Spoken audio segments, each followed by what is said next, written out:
Hey guys, welcome to today's video. I'm Nicole. I'm a homeschooling mom to a 7, 6, and 2-year-old, and I'm going to talk about our April homeschool update and homesteading update. Also, we went to the library today, so I was just going to show you guys some books that we typically pick out and what we're currently reading.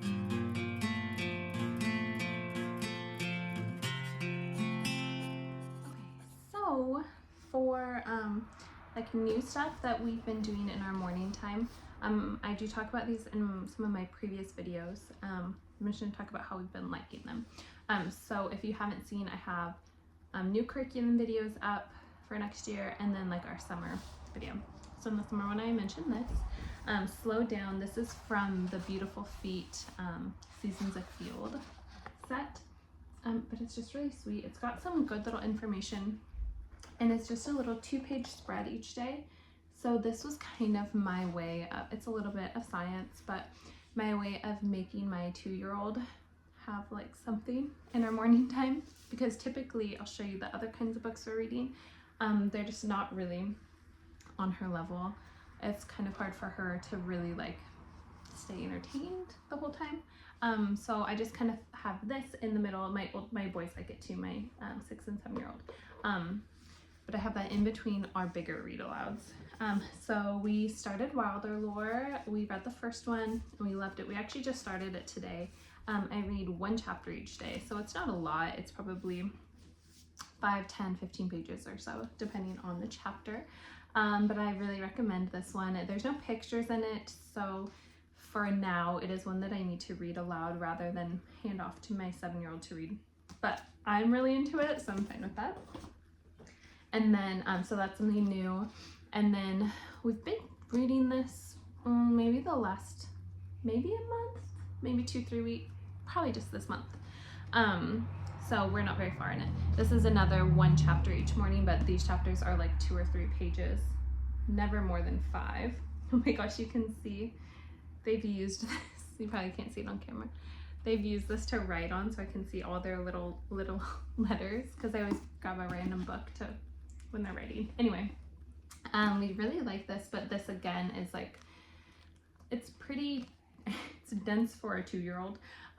So it's hard for her to maintain attention. So that's why, not that I expect her to pay attention to this, but it's hard for her to not ask for me to do something else when I'm reading these. Anyway, my 7 and 6-year-old really like this, and I like the bits of information that are in it. We were just talking about the Odyssey and the Iliad, and it's kind of, I'm like, wait, I kind of want to go deeper into that with them. So it is definitely sparking our interest for different things. And then one other random book that I picked off the shelf, not a library book. So I've shown the not junior version on here before that my 7-year-old's reading. This is a junior, and my kindergartner is loving it. So he's read all of them except he hasn't read the Christmas one. But if you didn't see this when I talked about it before, so they read a few pages and then asks a question, and usually it's more it's pretty puzzly, so they have to kind of figure it out. Sometimes it's from the picture, but it's pretty much always linked to what they read, so it's questioning their reading comprehension without feeling like that's what it's doing. So I think these are awesome for it. There's only 3 or 4 of each level, unfortunately, but I'm hoping they come out with more, because those are really good for reading comprehension. Okay, what else do we have going on with school? We're finishing up our music class this coming month. I think we just have 2 more classes to do. We have baseball going with my 7-year-old. Oh my gosh, I have to tell you guys about one busy week that we have. Because I'm not used to it. This is our first time doing sports.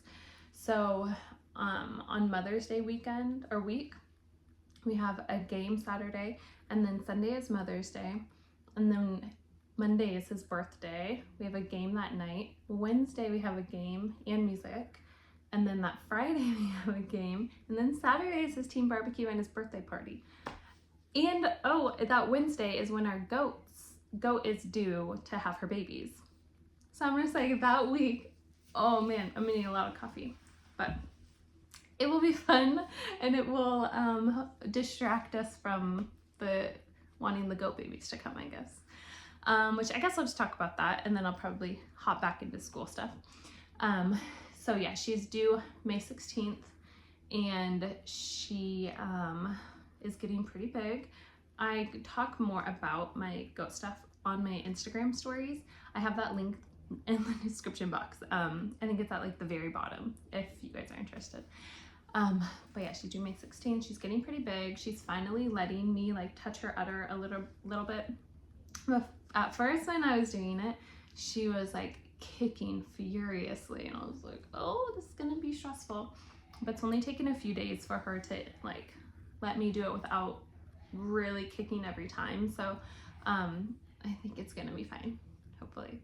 And I'm just like heavily researching right now, because I already researched all of the like actual birth portion and the pregnancy portion, so I'm not really worried about that. I don't, maybe I should be, but I feel like I've read enough about it. I'm not super concerned about that part. And this is her 5th kidding, so she's experienced. So if I'm not, she kind of knows what's going on. Anyway, but now I'm heavily researching postpartum and taking care of the goat babies, because that hasn't been like a heavy thing on my mind yet. So that is what my mind is doing right now. As far as other stuff, like homesteading wise, I finally just weeded the garden. At the end of the season last year, I wanted to cover it in cardboard to kind of like get all the weeds like from coming up, but my husband didn't want to because he thought it'd be ugly, which it would be. So he said he was gonna weed the whole garden for me at the start of the new season, but then he's been busy with goat stuff, so he hasn't. But I was so proud of myself because I went and I weeded the whole thing. The kids helped a little bit because they were like emptying the bucket of weeds for me and everything. But now I've got a lot of stuff planted. I already planted the tomatoes and they died, so I planted them again, and it looks like they're dying again. But I have more like seed starts. Why do I do that? No patience, so I just want to like risk it and see what happens. So it'll go fine. But we have a bunch of fruit trees on the property as well. We've got apple and plum, and we planted a fig tree, and then I'm hoping to get some peach trees in this year. And we do have some cherry trees, but they're small and they only grow up at top, so the birds get them all. And so I'm hoping to probably plant some cherry trees that are for us and not for the birds. I'm excited to do a lot of food preservation this year, and I'll try to film videos on it. It's like kind of new for me, so I don't know if people are really interested in watching people that are new at things. I think people like to watch experience, but either way. And oh yeah, I wanted to talk a little bit about my that business that I mentioned last time. So I've been selling sourdough, and that is going pretty well. I'm on the fence about furthering my business.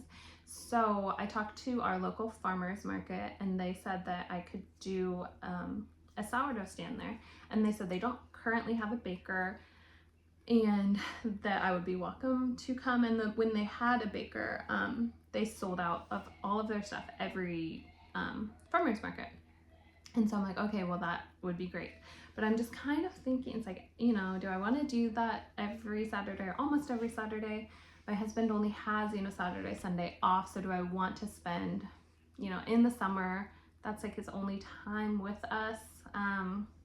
So I don't know. I just don't really want to lose a day with him on the weekend is my main apprehension.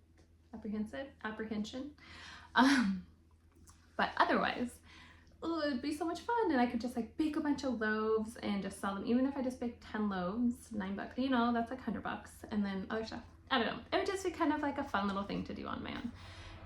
Anyway, that is a choice. But for now, just selling them as people want to pick them up. Okay, let me show you the library books. So a couple of them my sons are out there reading. So what we do is, okay, so we have a few different libraries. The library that we've been going to because we have music class near it is the one in the smaller town near us. And there's a limit on how many books you can get because it's a small library. So it's 25 books. So I let each of the 3 kids pick out 5, and then I pick out the remainder for them. I usually get 1 or 2 for myself because I have a homeschool section. But I'll tell you if they picked it or if I picked it. Okay, so I'll show you my kindergartners first. Okay, so I thought these were really cute. I think I grabbed 2 of these for him. I love it when they are like colorful, big pictures for them. I think it's a lot more engaging at that age, and it allows them to read. That's a lot like this one, you know, as far as like words on the page and things. It just kind of distracts them from how many words they're reading. So I picked that one. He picked this one, which is great because I picked the first of this series last time, and similar type of thing, and he really liked it, so now he picked out the next one. I thought that was so sweet that he went out on his own and remembered. This is just another that I picked up that same series because they always read through it way faster than I think they're going to, and I think he's gonna like these a lot. I picked out this for him. This one looked cute as well, but he saw this and he goes, yeah, get that one. I picked that. I picked this. It looks a little bit more of my older son's style, which I thought my younger son might, you know, that might dive his interest. A lot more like words on the page, but it's a little bit older of a book. I also thought my older son would probably like to read it too, as like a quick read for him. Okay, he picked this, Guinness World Records, Daring Dogs, because they're very into the Guinness Book of World Records. And it's always nice whenever they pick it. He already read it in the car. They always read it really fast. And he picked this. I thought that was a cute one. Mr. Monkey Bakes Cake. This was in the like, you can read sort of like beginning readers section. So definitely not as much reading, but it's funny and it's, I mean, it doesn't always have to be, you know, like a lot of words. Okay, for my 7-year-old, okay, normally I would not really be into him reading. Like, looks like awful, but it's a 6-1. It's a lot of reading.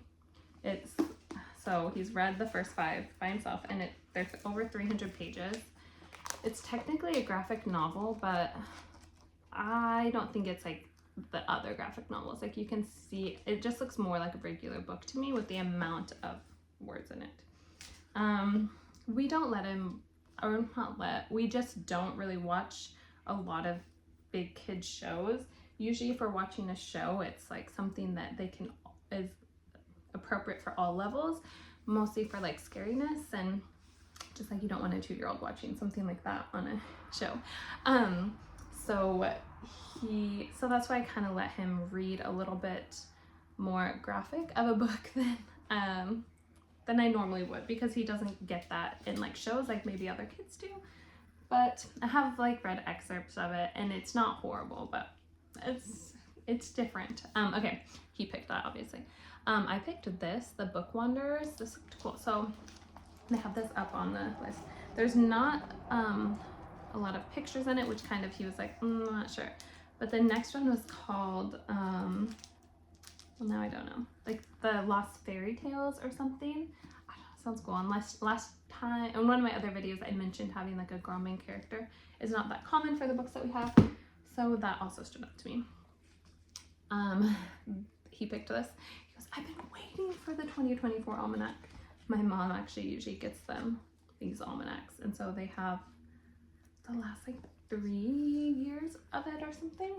So he's really into those. He reads like the entire thing and like basically memorizes it. He picked the Padawan cookbook because we're Star Wars fans, and me more recently in my adult life. And he just started cooking with me, and so that was like right up his alley. He picked a couple of Sonic books. I'm honestly with this one. Oh, it is his because that's his sticker he chose. I was gonna say I'm not sure whose it is, but Sonic, I don't know, they're into Sonic for some reason. They keep talking about Sonic video games, but they've never done that, so I don't know where they learned about them. I think their dad was talking to them. So just some comic-y ones, I guess he chose. And he chose this. I think they get a Guinness World Records book like every time. You know what those look like. They're super into those. Okay, and then this is one that I picked. I thought this one looked cool. It's Sam Wu is Not Afraid of Ghosts. He's reading the other one right now. It's Sam Wu's Not Afraid of the Dark. He's been into like scary stories lately, So, and he doesn't actually get scared by them, and he's not having, you know, trouble sleeping or anything. So I'm just encouraging it. Oh, last one. I picked this one too. I'm not sure how you guys feel about Northsmiths, but I thought this one looked so cool. I actually started reading it. So me and my husband watched some show, I can't remember what it was now, maybe on Netflix or Prime, I don't know, about Norse mythology. And anyway, I was into it. I thought it was cool. So I'm kind of interested in that, and I think he'll really like it. So that's all the library books we got. And I can't think of much else to tell you guys about. We've been, as far as like our school day, I'm gonna do a day in the life coming up because it's really relaxed right now. We don't have like a science curriculum we're doing or a social studies curriculum.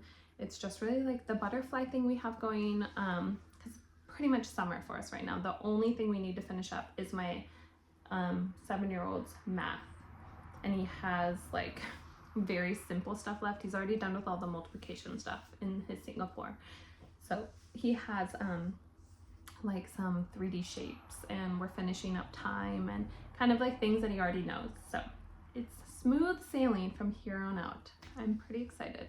I will definitely keep you guys updated on the goat situation. Like I said, follow my Instagram and there'll be more updates. Yeah, I think that's all I have to talk to you guys about today. So please subscribe, and you can see all of my future videos.